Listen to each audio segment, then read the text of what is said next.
네, 안녕하세요. 오늘 모바일넷 발표를 맡은 국민대학교 김윤재라고 합니다.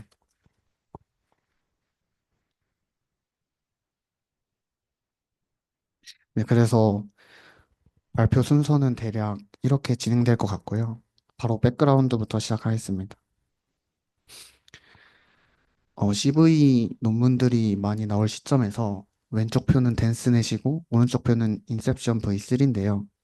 모바일넷이 나오기 이전에 댄스넷은 120개의 레이어에 800만 개의 파라미터, 인셉션은 50개의 레이어에 2천만 개의 파라미터가 있을 정도로 대부분의 CV 논문들은 성능을 높게 내기 위해서 깊고 복잡한 네트워크를 만들었었습니다. 그러나 주요 CV 태스크들 중에선 이미지 분류, 객체 탐지, 얼굴 속성 분류와 같은 실제로 CCTV나 아니면 IoT에서 사용해야 하는 그런 태스크였기 때문에 작은 기기에서도 작동할 수 있어야 한다는 문제점이 있었습니다. 그래서 모바일넷은 이런 효율성과 관련되어서 나온 논문이라고 보시면 되겠습니다.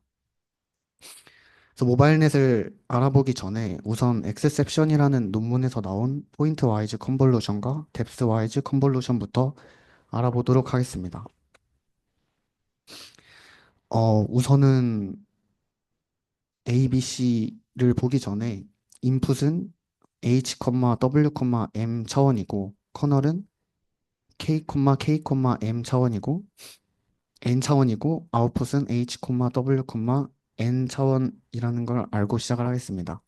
스탠다드 컨볼루션에선 우선 M개 차원의 H, W의 입력 사진들이 K, K 크기의 이제 M개 차원이 있는 그런 필터들과 만나서 연산 진행을 하고 아웃풋의 N 차원을 맞추기 위해서 그 K, K, M의 필터들이 각각 N개씩 존재한다라고 생각하시면 됩니다.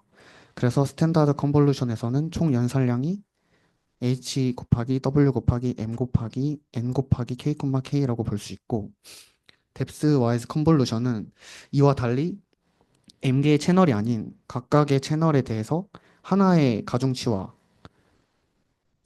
내적하여 각각의 채널을 만들기 때문에 연산량이 H 곱하기 W 곱하기 M 곱하기 N이 아니라 1 곱하기 K, K라고 볼 수 있습니다.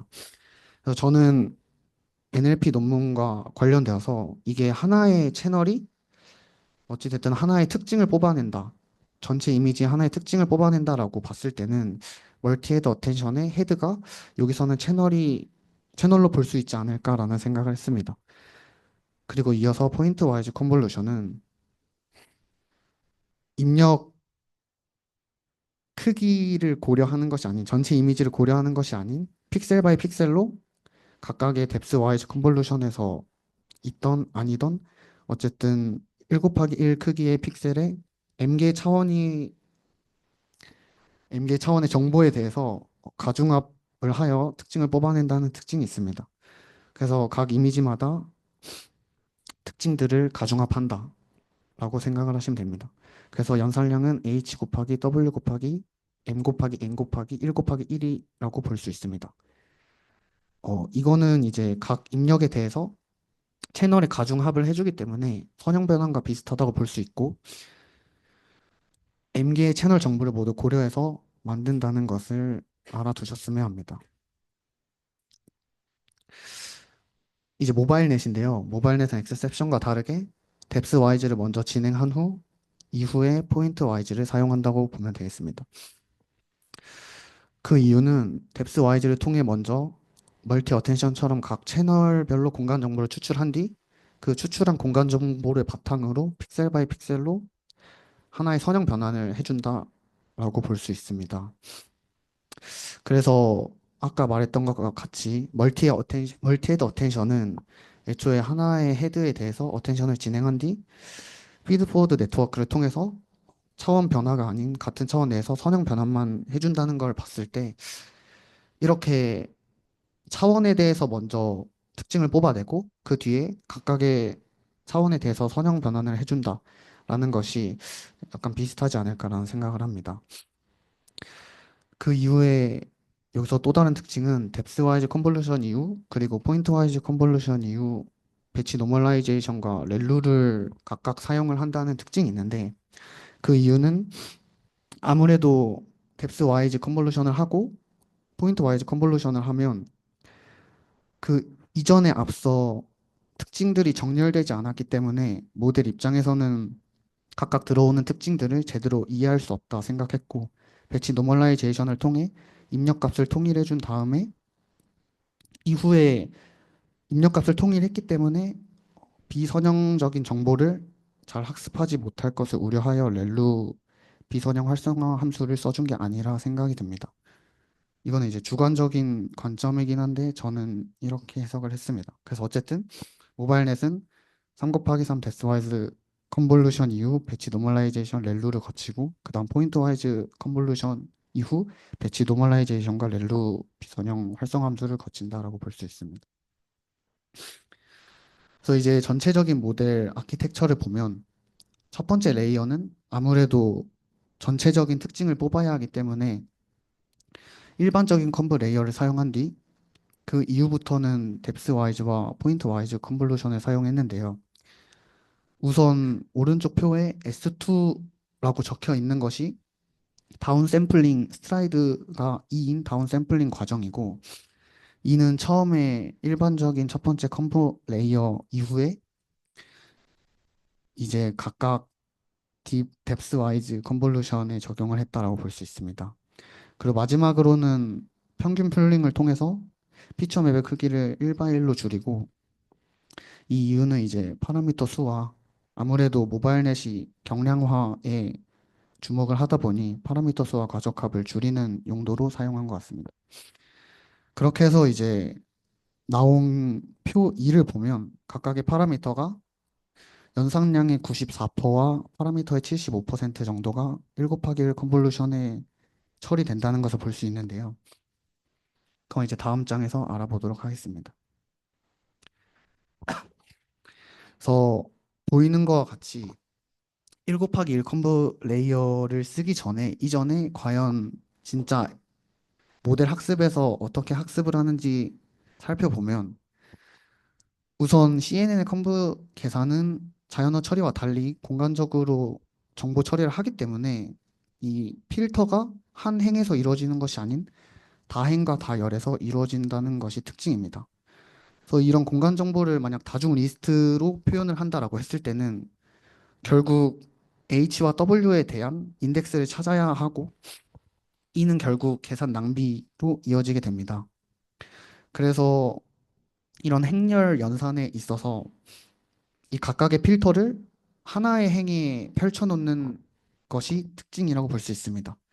이렇게 하나의 차원으로 펼치면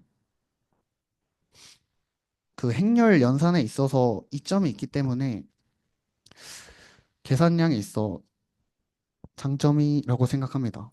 근데 어차피 이렇게 하나의 차원으로 펼치려면 다중 리스트에서 인덱스를 찾아야 하는데 그거면 어차피 연산량의 차이가 없지 않나라고 생각을 했었는데 이는 빠르게 펼쳐주는 이미 라이브러리가 존재하고 그리고 GPU가 병렬 연산이다 보니 행렬곱 연산에 있어서 훨씬 빠르다는 장점 때문에 아무래도 이렇게 하나의 차원으로 펼쳐서 계산을 하는 것 같습니다. 그러나 하나의 차원으로 펼치는 건 결국 데이터를 중복으로 생성하는 것이기 때문에 메모리를 많이 잡아먹는다고 합니다. 그래서 이는 메모리와 속도 사이에 트레이드 오프 관계가 있다고 볼 수 있습니다. 그래서 아까 말씀드렸던 것 같이 실제 예시를 살펴보면 아래에서 위로 읽어야 하는데요. 보면 위에 1, 2, 0, 1, 1, 3, 0, 2, 2 이런 하나의 인풋 매트릭스에 대해서 커널로 계산하는 그런 구조의 그 필터들에 있는 행렬을 하나의 차원으로 펼쳤다고 볼 수 있습니다. 여기는 채널이 3개이기 때문에 3개로 펼쳤고 이어서 계산되는 과정을 계속 아래로 펼치고 그게 인풋 피처 매트릭스고요. 그리고 커널에 대한 행렬은 세로로 펼쳐서 커널 매트릭스를 만들어서 행렬곱 연산을 한다고 볼 수 있습니다. 아까 그 1 곱하기 1 컨버 레이어가 더 계산량에서 이득이었던 이유는 커널이 어차피 하나기 때문에 그 인풋 사이즈가 어차피 하나기 때문에 1 곱하기 1 필터를 사용하면 인풋 매트릭스가 W 곱하기 H, M이 되고 커널 매트릭스도 M, N이 돼서 이 행렬 자체가 커진다라기보다는 그냥 길어진다 정도기 때문에 행렬 연산에 있어서 사실 길어지는 것은 아무 의미가 없기 때문에 1 곱하기 1 컴프 레이어가 계산량에 있어서 훨씬 이득이다라고 볼 수 있습니다. 또한 모바일넷은 모델의 경량화를 위해서 두 가지 멀티플라이어를 추가했는데요. 첫 번째 알파 멀티플라이어는 레이어에서 채널 수를 일정하게 줄이는 역할을 합니다. 한 레이어의 입력 채널 수가 m이라고 봤을 때 그 m의 알파를 곱하여 채널 수를 알파 m, 알파 n으로 줄이는데요. 이는 알파 자체가 0에서 1 사이의 범위를 가지기 때문에 보통 1 또는 0.75, 0.5, 0.25 값으로 설정을 한다고 합니다. 오른쪽 표를 보면 실제로 연산량이 많이 줄여지는 것을 볼 수 있습니다. 그 두 번째 멀티플라이어가 이제 해상도를 조절하는 개수의 로우인데요. 로우는 실제로 위와 같이 m이나 n 이런 h, w에 곱하는 것이 아닌 입력 해상도를 특정한 값으로 설정함으로써 간접적으로 조정이 된다고 합니다. 그래서 보통 224, 192, 160, 128 중 하나로 설정한다 합니다. 이도 오른쪽과 같이 연산량과 파라미터 수에서 줄어든다라는 것을 볼 수 있습니다. 이제 평가 부분인데요. 평가 부분은 워낙 많기 때문에 좀 축약을 했습니다. 그래서 표 4부터 보면 일반적인 컨브 레이어 대신에 뎁스 와이즈 컨볼루션을 사용한 경우 정확도는 별로 그렇게 미미했지만 연산량과 파라미터에 이어서 엄청 감소했다는 것을 볼 수 있고 표 5를 보면 계산량과 파라미터 수가 비슷한 경우 레이어를 줄이기보다는 채널 수를 줄이는 것이 정확도가 3% 정도 더 높다는 것을 볼 수 있습니다. 그리고 표 8을 보면 모바일넷과 구글넷 VGG16을 비교했는데 모바일넷은 모델 크기가 VGG보다 훨배 작지만 정확도가 비슷했고 구글넷 역시 정확도가 오히려 모바일넷이 더 높았고 크기와 연산량은 작았다는 것을 볼 수 있습니다. 마지막으로 표 9를 보면 모바일넷과 스퀴즈넷, 알렉스넷을 비교했는데 알렉스넷보다 정확도가 한 4% 정도 높고 모델 크기는 훨씬 적은 것을 볼 수 있고 스퀴즈넷도 이와 동일한 것을 볼 수 있습니다. 그래서 표 10은 그 매우 유사한 클래스를 구분하는 어려운 과제인데 뭐 대충 강아지의 이제 품종 분류를 하는 것을 예로 들 수 있습니다. 그래서 우선 노이즈가 많은 웹 데이터로 먼저 사전 학습한 뒤 스탠포드 도그 훈련 데이터를 이용해서 미세 조정을 한 게 이제 표 10인데 이도 비슷하게 큰 모델인 인셉션과 비교하여 정확도가 그렇게 차이가 나지 않는 것을 볼 수 있습니다. 표 11은 지구상의 사진이 지구상에 어디에서 찍혔는지를 이제 분류하는 문제인데 이 역시 이제 플래넷이라는 모델을 이제 직전을 통해서 훈련을 한 모델인데 크게 성능 차이가 없었고 그다음에 표 12인 얼굴 속성 분류 과제에서도 마찬가지로 이제 성능 차이가 별로 없었는데 여기서 중요한 점은 지식 중류를 통해서 모바일넷을 학습시켰다라는 것을 볼 수 있습니다. 그래서 큰 모델이 있고 큰 모델의 출력을 모바일넷의 출력과 유사하게 분포를 유사하게 맞췄다. 이런 게 이제 지식 중류인데 이게 모바일넷과 좀 시너지가 좋다라고 논문에 나와 있었습니다. 이제 마지막으로 표 13과 14인데 표 13은 객체 탐지고 이 역시 모델 크기에 비해서 성능이 좋다라는 것을 볼 수 있고 마지막 얼굴 인식 모델의 이제 페이스 인베딩 역시 지식 중류를 활용했고 페이스넷과 모바일넷의 출력 차이의 제곱값을 최소화하는 방식이 이제 지식 중류를 쓸 때 이 방식을 썼는데 이렇게 학습시켜도 여기서는 이제 정확도가 어느 정도 차이가 있지만 그렇게 크게 나지는 않고 이에 비해서 연산량과 파라미터 수가 굉장히 적어졌다라는 것을 볼 수 있습니다. 그렇게 해서 여기 있는 요 URL을 참고했고 이렇게 발표를 마치도록 하겠습니다. 감사합니다.